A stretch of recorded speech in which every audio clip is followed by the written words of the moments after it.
ಬರದ ನಾಡಿನಲ್ಲಿ ಬಂಗಾರದಂತಹ ಕಲ್ಲಂಗಡಿ ಬೆಳೆಯನ್ನ ತೆಗೆದಿದ್ದಾರೆ ಇಲ್ಲೊಬ್ಬ ರೈತರು. ಕಲ್ಲಂಗಡಿ ಬೆಳೆದು ಸೈ ಎನಿಸಿಕೊಂಡಿರುವ ರೈತ ಜಗದೀಶ್ ಎಕರೆಗೆ 150ರಿಂದ 200 ಕ್ವಿಂಟಾಲ್ನಷ್ಟು ಕಲ್ಲಂಗಡಿ ಫಸಲನ್ನ ಬೆಳೆದಿದ್ದಾರೆ. ಯಾದಗಿರಿಯ ಅರಕೇರಿ ಗ್ರಾಮದ ರೈತ ಜಗದೀಶ್ ಅಂತಾರಾಜ್ಯಗಳಿಗೆ ರಫ್ತು ಮಾಡಿ ಹಣವನ್ನ ಎಣಿಸ್ತಾ ಇದ್ದಾರೆ. ರೈತ ಕಳೆದ 5 ವರ್ಷಗಳಿಂದ ಕಲ್ಲಂಗಡಿ ಬೆಳೆ ಬೆಳೆದು ಇವರು ಲಾಭವನ್ನ ಪಡೆದುಕೊಳ್ತಾ ಇದ್ದಾರೆ. ಇತ್ತ ಬೇಸಿಗೆ ಬಂದ್ರೆ ಸಾಕು ದೂರದ ಬೆಂಗಳೂರು ಮುಂಬೈಗೆ ಗೂಳೆ ಹೋಗುವವರ ಮಧ್ಯೆ ರೈತರೊಬ್ಬರು ಇಲ್ಲಿ ಈ ಸಾಧನೆಯನ್ನ ಮಾಡಿದ್ದಾರೆ. ಉಳಿದ ರೈತರಿಗೆ ಕಲ್ಲಂಗಡಿ ಬೆಳೆಯ ಮಾಹಿತಿಯನ್ನ ನೀಡಿ ಇತರರಿಗೂ ಕೂಡ ಅವರು ಪ್ರೋತ್ಸಾಹವನ್ನ ನೀಡ್ತಾ ಇದ್ದಾರೆ.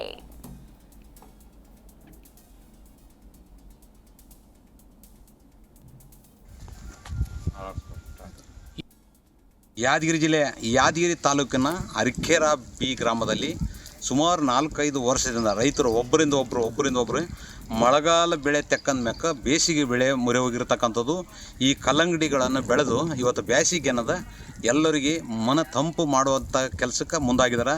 ವಿಶೇಷವಾಗಿ ನಮ್ಮ ಭಾಗದಲ್ಲಿ ಹೆಚ್ಚಿನ ಬಿಸಿಲು, ಈ ಬಿಸಿಲಿನ ತಾಪಕ್ಕಾಗಿ ಎಳೆನೀರು ಮತ್ತು ಎಳ್ನೀರು ಕಲ್ಲಂಗಡಿ ತಂಪು ಪಾನೀಯ ಹೋಗ್ತಕ್ಕಂಥ ರೈತರಿಗೆ ಏನದಂದರೆ ಇವತ್ತು ರೈತರು ಕಲ್ಲಂಗಡಿ ಬೆಳೆದು ವಿಶೇಷವಾಗಿ ರಂಜಾನ್ ದೊಡ್ಡ ಹಬ್ಬ, ಯುಗಾದಿ ದೊಡ್ಡ ಹಬ್ಬ, ಈ ಹಬ್ಬದಲ್ಲಿ ಏನದ ಈ ಕಲ್ಲಂಗಡಿ ಹಣ್ಣು ಪ್ರತಿಯೊಬ್ಬರು ಖರೀದಿ ಮಾಡಿ ಸೇವನೆ ಮಾಡ್ತಕ್ಕಂಥ ವ್ಯವಸ್ಥೆಗೆ ಮುಂದಾಗಿರ್ತಾರೆ. ರೈತ ಪ್ರತಿ ವರ್ಷದಂತೆ ಈ ವರ್ಷ ಕೂಡ ಅರಕೇರಿನಲ್ಲಿ ಸುಮಾರು 100 ಎಕರೆಗಿಂತ ಈ ಕುರಿತು ಇನ್ನೂ ಹೆಚ್ಚಿನ ಡೀಟೇಲ್ಸ್ ಕೊಡ್ತಾರೆ ನಮ್ಮ ಪ್ರತಿನಿಧಿ ವೀರೇಶ್ ರೆಡ್ಡಿ. ವೀರೇಶ್, ನಿಜಕ್ಕೂ ಕೂಡ ರೈತರು ಬೆಳೆದಂತಹ ಬೆಳೆಗಳು ಈ ರೀತಿ ಕೈತುಂಬ ಫಸಲು ಬಂದರೆ ಎಲ್ರಿಗೂ ಕೂಡ ಖುಷಿ ಅಂತಲೇ ಹೇಳಬಹುದು. ಅದರಲ್ಲೂ ರೈತ ಜಗದೀಶ್ ಎಂಬುವವರು ಕಲ್ಲಂಗಡಿ ಬೆಳೆಯನ್ನ ಬೆಳೆದು ಬರದ ನಾಡಿನಲ್ಲಿ ಬಂಗಾರದಂತಹ ಕಲ್ಲಂಗಡಿ ಬೆಳೆಯನ್ನ ಬೆಳೆದು ಕೈತುಂಬ ಹಣವನ್ನ ಎಣಿಸ್ಕೊಳ್ತಾ ಇದ್ದಾರೆ. ಇತರರಿಗೂ ಕೂಡ ಪ್ರೋತ್ಸಾಹವನ್ನ ನೀಡ್ತಾ ಇದ್ದಾರೆ. ಈ ಬಗ್ಗೆ ಹೆಚ್ಚಿನ ಡೀಟೇಲ್ಸ್. ಹೌದು ಮಧುಮಲ, ಏನು ಯಾದಗಿರಿ ತಾಲೂಕಿನ ಒಂದು ಅರಕೇರಾ ಗ್ರಾಮದ ಜಗದೀಶ್ ಎನ್ನುವ ರೈತ ಏನು ತನ್ನ 4 ಎಕರೆ ಜಮೀನಿನಲ್ಲಿ ಈಗ ಕಲ್ಲಂಗಡಿಯ ಬೆಳೆಯನ್ನು ಬೆಳೆದು ಬಂಪರ್ ಬೆಳೆಯನ್ನ ಬೆಳೆದಿರುವಂತದ್ದು. ಅದರಲ್ಲೂ ಕೂಡ ಏನು ಒಂದು ಅರಕೇರಾ ಮತ್ತು ಇಲ್ಲಿ ಬರುವಂತ ಗ್ರಾಮೀಣ ಭಾಗಗಳೇನಿದ್ದಾವೆ ಇವು ಕೆರೆಯ ನೀರಿನ ಒಂದು ಮೂಲಗಳನ್ನು ಅವಲಂಬಿಸಿರುವಂತದ್ದು. ಈ ನೆಲೆಯಲ್ಲಿ ಏನು ಬೇಸಿಗೆ ಬಂದ್ರೆ ಸಾಕು ಈ ಗ್ರಾಮಗಳಲ್ಲೆಲ್ಲ ಗೂಳೆ ಹೋಗುವಂತ ಜನರೇ ಹೆಚ್ಚಾಗಿರುವಂತದ್ದು. ಅಂದ್ರೆ ರೈತರು ಕೂಡ ದೂರದ ಬೆಂಗಳೂರು, ಮುಂಬೈ, ಮಹಾರಾಷ್ಟ್ರದಂತ ರಾಜ್ಯಗಳಿಗೆ ಏನೋ ಒಂದು ದುಡಿಲಿಕ್ಕೆ ಹೋಗ್ತಾರೆ. ಆದ್ರೆ ಈ ರೈತ ಮಾತ್ರ ತನ್ನ ಇರುವಂತ ಜಮೀನಿನಲ್ಲೇ ಒಂದು ಕಲ್ಲಂಗಡಿ ಬೆಳೆಯನ್ನ ಬೆಳೆದು ಈಗ ಬಂಪರ್ ಬೆಳೆಯನ್ನ ಬೆಳೆದಿರುವಂತದ್ದು. ಅಂದ್ರೆ 4 ಎಕರೆ ಬೆಳೆಯಲ್ಲಿ ಎಕರೆಗೆ 200 ಕ್ವಿಂಟಲ್ ಅಂತೆ ಈಗ ಕಲ್ಲಂಗಡಿಯನ್ನ ಬೆಳೆದು ಸೈ ಎನಿಸಿಕೊಂಡಿರುವಂತದ್ದು. ಈ ನೆಲೆಯಲ್ಲಿ ಇತರ ರೈತರಿಗೂ ಕೂಡ ಊರು ಬಿಡಬೇಡಿ, ಕೃಷಿಯಲ್ಲಿ ಸಾಧನೆ ಮಾಡಿ ಎನ್ನುವ ನಿಟ್ಟಿನಲ್ಲಿ ಈಗ ಪ್ರೋತ್ಸಾಹವನ್ನು ಕೂಡ ನೀಡುವಂತ ಕೆಲಸಕ್ಕೆ ಮುಂದಾಗಿರುವಂತದ್ದು. ಅಂದ್ರೆ ಕೃಷಿಯಿಂದ ಆದಾಯ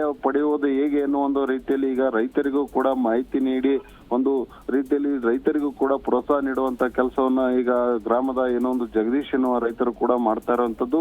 ಈಗಾಗಲೇ ಏನೋ ಒಂದು ಬೇಸಿಗೆ ಬಂದ್ರೆ ಸಾಕು ಜಮೀನುಗಳೆಲ್ಲ ಬರಡಾಗಿರುತ್ತದೆ. ಆದ್ರೆ ಈ ರೈತ ಮಾತ್ರ ತನ್ನ ಜಮೀನಿನಲ್ಲಿ ಬೆಳೆದಂತ ಬೆಳೆ ಏನಿದೆ ಅದೇ ಬೆಳೆಯನ್ನ ನೀವು ಬೆಳೆಯಿರಿ ಮತ್ತು ಎಲ್ಲರೂ ಕೂಡ ಸಮೃದ್ಧಿಯಾಗಿ ಎನ್ನುವ ರೀತಿಯಲ್ಲಿ ಈಗ ಒಂದು ಹೊಸ ತಂತ್ರಕ್ಕೂ ಕೂಡ ರೈತ ಮುಂದಾಗಿರುವಂತದ್ದು. ಈ ನೆಲೆಯಲ್ಲಿ ಜಿಲ್ಲಾಡಳಿತ ಕೂಡ ಈಗ ರೈತನ ಒಂದು ಕೆಲಸಕ್ಕೂ ಕೂಡ ಶ್ಲಾಘನೆಯನ್ನು ಕೂಡ ವ್ಯಕ್ತಪಡಿಸಿರುವಂತದ್ದು. ಇದೇ ಹಿನ್ನೆಲೆಯಲ್ಲಿ ಏನೋ ಒಂದು ಈ ಬರದ ಭೂಮಿಯಲ್ಲಿಯೂ ಕೂಡ ಒಂದು ಬಂಗಾರದಂತ ಬೆಳೆ ಬೆಳೆಯುವ ಮೂಲಕ ಇತರರಿಗೂ ಕೂಡ ಮಾದರಿಯಾಗಿರುವಂತದ್ದು. ಮಧುಮಲ, ಥ್ಯಾಂಕ್ ಯು ವೀರೇಶ್ ನಿಮ್ಮೆಲ್ಲ ಮಾಹಿತಿಗಾಗಿ.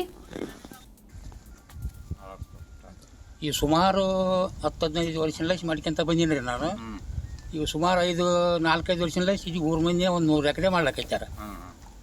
ಈಗ ಸೆಕೆಂಡ್ ಬೆಲ್ಟ್ ಇದು ಅದ್ರ ಹತ್ತಿ ಹೆಸರು ತೊಗೊಂಡ್ಮೇಲೆ ಮಾಡ್ತೀವಿ ರೀ. ಸುಮಾರು ಪಹಲ್ಗಾಮ್ನಲ್ಲಿ ಪ್ರವಾಸಿಗರ ಮೇಲೆ ಉಗ್ರರ ದಾಳಿ ಹಿನ್ನೆಲೆಯಲ್ಲಿ ಇತ್ತ ಉತ್ತರ ಕನ್ನಡ ಪ್ರವಾಸಿ ಸ್ಥಳಗಳ ಮೇಲೆ ಪೊಲೀಸರು ಹದ್ದಿನ ಕಣ್ಣಿಟ್ಟಿದ್ದಾರೆ. ಗೋಕರ್ಣ ಮುರುಡೇಶ್ವರದಲ್ಲಿ ಪೊಲೀಸ್ ಬಿಗಿ ಭದ್ರತೆಯನ್ನ ಒದಗಿಸಲಾಗಿದೆ. ಅದರಲ್ಲೂ ಹೋಮ್ ಸ್ಟೇ, ರೆಸಾರ್ಟ್ ಪ್ರವಾಸಿಗರ ಮಾಹಿತಿಯನ್ನ ಪಡೆದುಕೊಳ್ತಾ ಇದ್ದಾರೆ ಪೊಲೀಸರು. ಇನ್ನು ಹೋಮ್ ಸ್ಟೇಗಳಲ್ಲಿ ಕಡ್ಡಾಯವಾಗಿ ಸಿಸಿಟಿವಿ ಅಳವಡಿಕೆಗೆ ಸೂಚನೆಯನ್ನ ಕೂಡ ನೀಡಿದ್ದಾರೆ. ಹೊರ ರಾಜ್ಯ ವಿದೇಶಿಗರ ಮಾಹಿತಿಯನ್ನ ಕೂಡ ಕಲೆ ಹಾಕ್ತಾ ಇದ್ದಾರೆ. ಮಾಡಿದ್ದಾರೆ. ಕರಾವಳಿಯ ಕಾವಲು ಪಡೆ ಭಾರತೀಯ ಕೋಸ್ಟ್ ಗಾರ್ಡ್ನಿಂದ ಈ ಒಂದು ಕೂಂಬಿಂಗ್ ಕಾರ್ಯಾಚರಣೆ ನಡೀತಾ ಇರುವಂಥದ್ದು. ಇನ್ನು ಸಮುದ್ರ ಮಾರ್ಗದ ಮೂಲಕ ಶತ್ರುಗಳು ಒಳ ನುಗ್ಗದಂತೆ ತಡೆಯೋದಕ್ಕೆ ಸಮುದ್ರ ಮಾರ್ಗದಲ್ಲಿ ಬೋಟುಗಳ ದಾಖಲೆ ತಪಾಸಣೆ ಕೂಡ ನಡೀತಾ ಇರುವಂಥದ್ದು.